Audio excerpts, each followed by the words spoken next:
Eu gostaria que os irmãos abrissem suas Bíblias em Abacuque 3, versículos 17 e 18. Aleluia. Abacuque, capítulo 3, Antigo Testamento, quase no finalzinho do Antigo Testamento, chegando no Novo Testamento aí, nos últimos profetas. Abacuque 3. Oh, glória a Deus.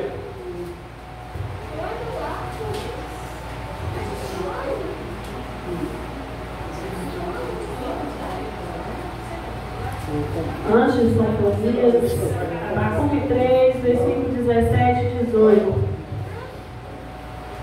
Aleluia. Santo, santo é o nome do Senhor Jesus. Aleluia. Glórias, glórias, nós damos ao Senhor dos Exércitos. Aleluia.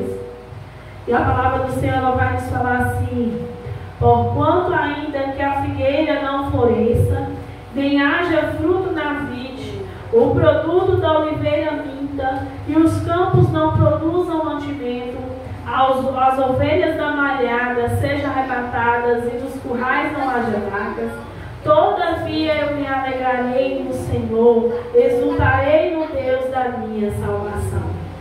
Amém? Aleluia. Deus, Ele é maravilhoso, Deus, Ele é grandioso. Eu creio que o Senhor vai falar ao nosso coração nesta noite.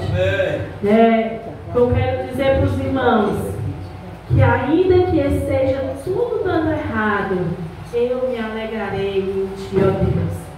Esse é o tema dessa palavra. Que nós possamos alegrar em Deus, ainda que tudo esteja dando errado na nossa vida.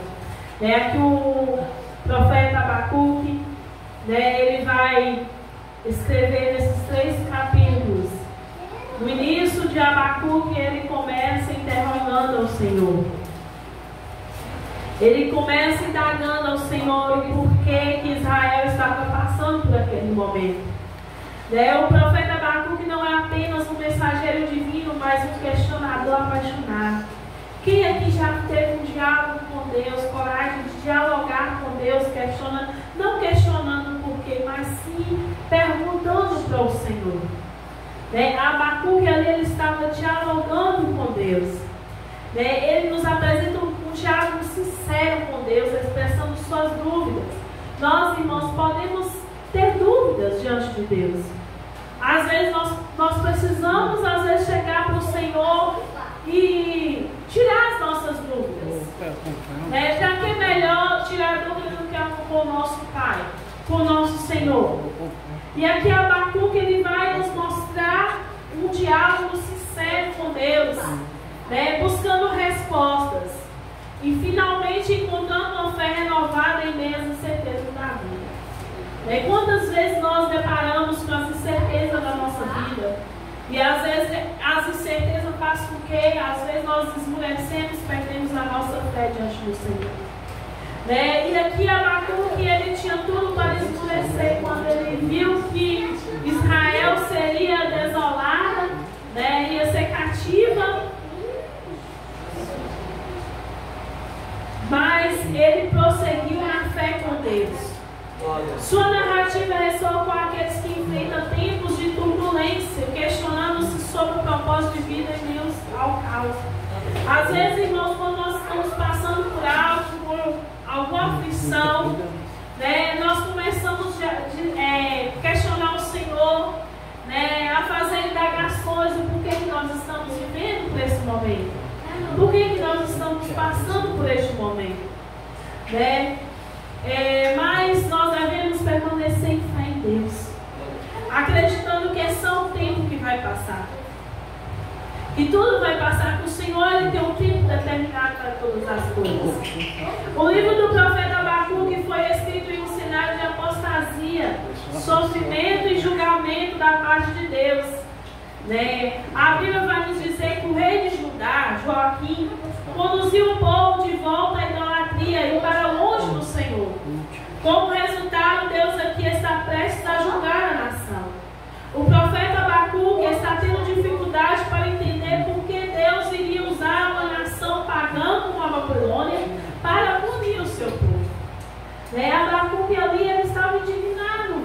Por que Deus ia permitir, que o seu povo fosse escravizado pela Babilônia, ia sofrer na mão dos babilônicos, como punição por aquilo que eles estavam cometendo? Mas ele não entendia o propósito do Senhor. Mas depois ele passou a entender o porquê que Deus estava permitindo aquilo ali. Ele não conseguia entender porque Deus simplesmente não apenas perdoa os pecados do povo e lhes atrai de volta para si mesmo. Às vezes, irmãos, nós passamos por algo na nossa vida, por momentos difíceis, por permissão do Senhor, para que nos aproximamos mais dele. Se Deus simplesmente perdoasse o povo ali naquele momento, eles às vezes não iriam arrepender de todo o coração. Então Deus permitiu que o quê? Que eles passassem por esse processo para que a chegassem até Ele. Aleluia. Então, nós temos que passar por um processo na nossa vida que às vezes nós achamos que Deus falhou conosco, Deus nos esqueceu.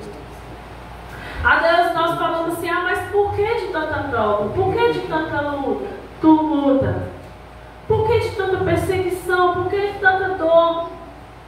É porque algo o Senhor quer que você aprenda.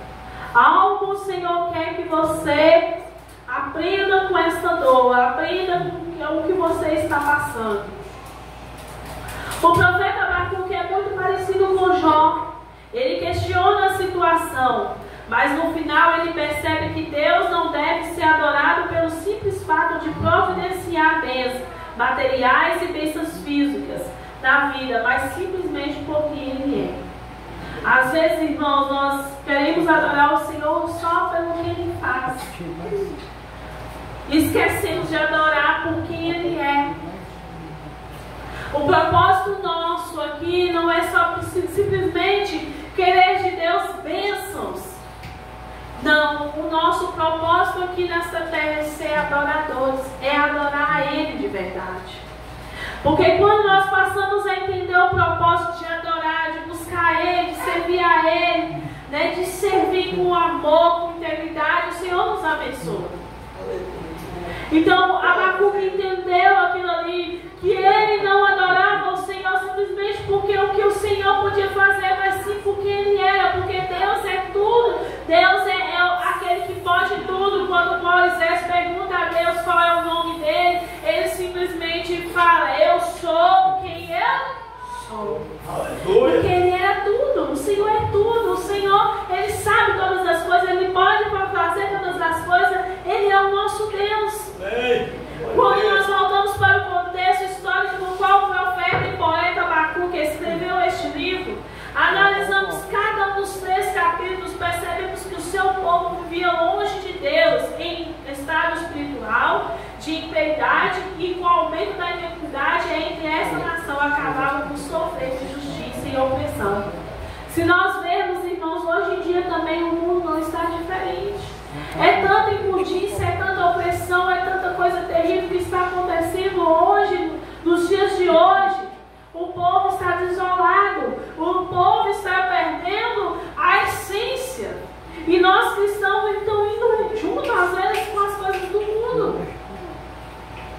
Estamos perdendo a essência.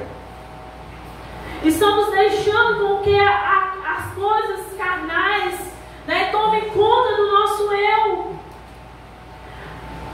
Então todo esse contexto levou o profeta a indagar a Deus os seus desígnios, a sua intimidade com o Todo-Poderoso, o fez ter ousadia para perguntar e sabedoria para entender o real propósito de tudo que Ele estava permitindo acontecer. Nós também temos que entender o real propósito de Deus permitir que nós passamos por dificuldade. Deus respondeu a ele por misericordioso e gracioso que tudo não passava de instrumento temporário em suas mãos para levar o povo a se arrepender de seus maus caminhos e se voltar em verdadeira adoração a Ele. Glória a Deus. Às vezes nós precisamos passar por algo para voltar a ter essa adoração e intimidade com o Senhor. Quantos de nós perdemos a intimidade com Deus. Intimidade com Deus, irmãos, não é chegar aqui e orar e falar com o Senhor somente na intimidade com Deus, é em todo tempo, em todo momento.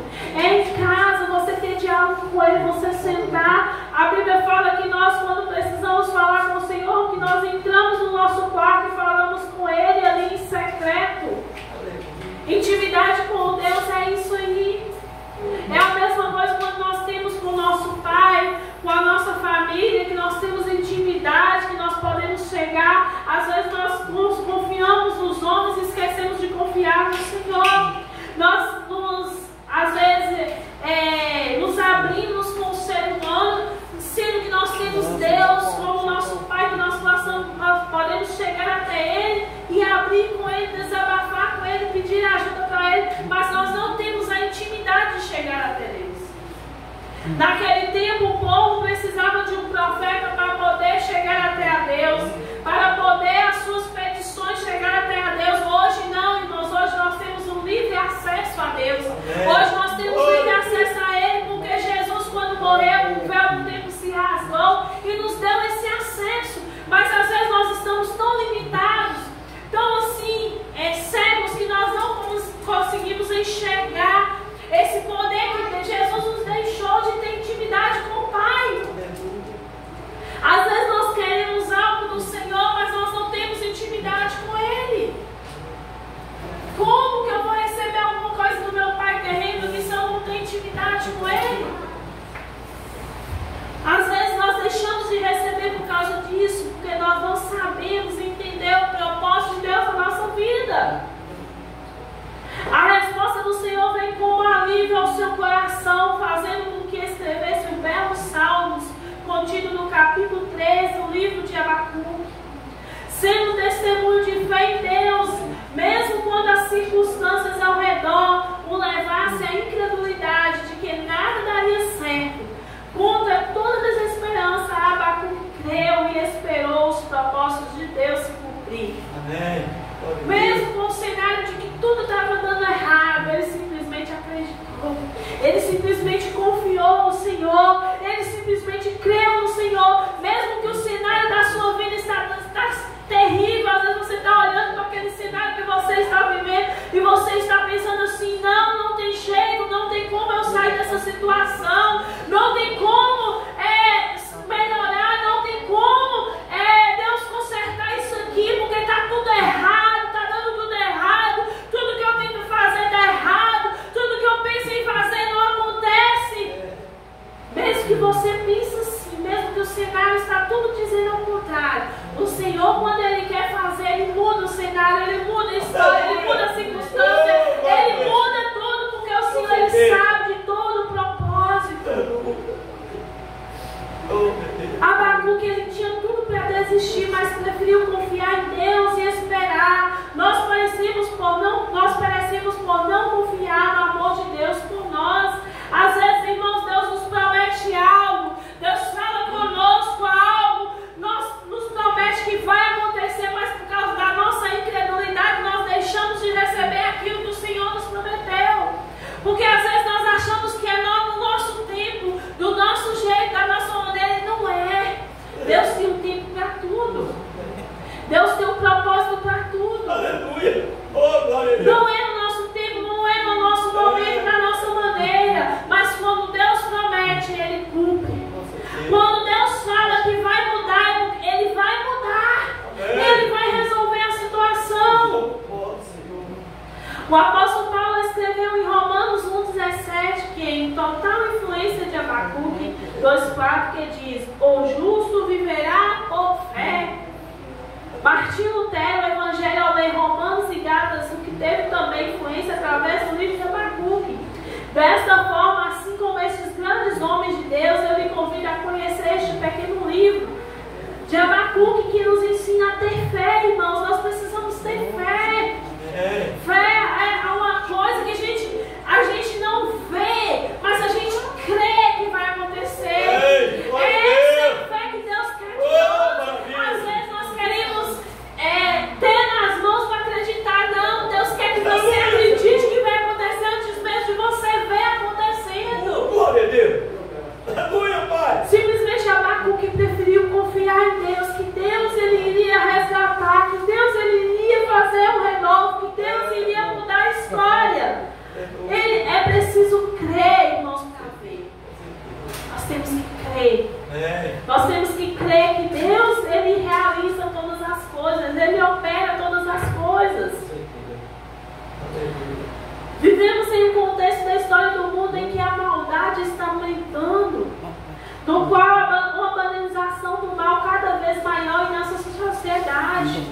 trazendo como consequência a desmoralização da vida, opressão, injustiça, corrupção desenfreada, falta de amor, idolatria de ideologias e pessoas, violência e relações que já passaram do estado líquido para o gasoso. O mundo está fazendo com que cada dia mais nós cristãos deixamos de confiar no Senhor. O mundo está em total desolação, porque o cheiro, eu creio que está chegando no nariz do Senhor como um